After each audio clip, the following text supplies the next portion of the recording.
So physics, force and laws of motion. Newton's laws of motion. Laws of motion was propounded by Sir Isaac Newton. There are three laws of motion. That is Newton's first law of motion.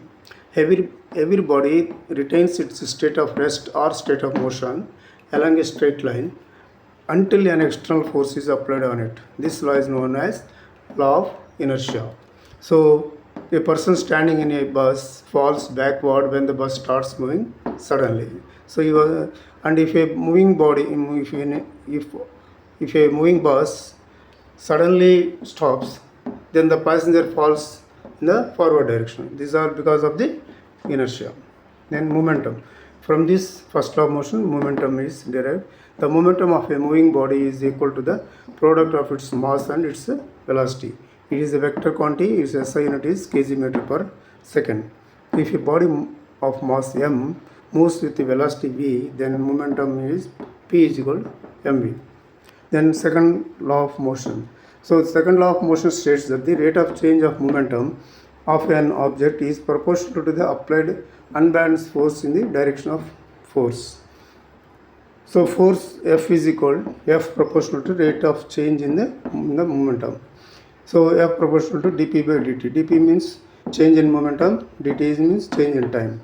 So force is equal to, if you want to remove this proportional, equal, make it equal, then this will become ma, mass into acceleration, where m is mass of the body and a is acceleration of the body.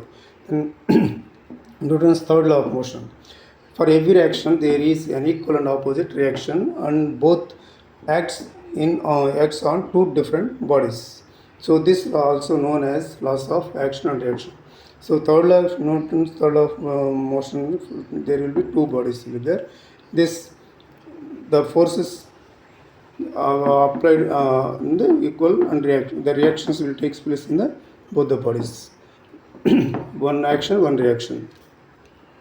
So impulse. If a large force acting on a body for a very short time, then the product of this large force and time is known as impulse. So, and large force itself is called impulsive force.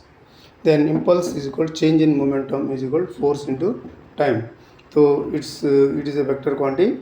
Its SI unit is Newton second. Or Newton means kg per second. Newton meter or second. Newton means kg per second square. So then multiply with the time s, ns. So kg by s square into s. One s cancels here and kg per second remains here. Thank you.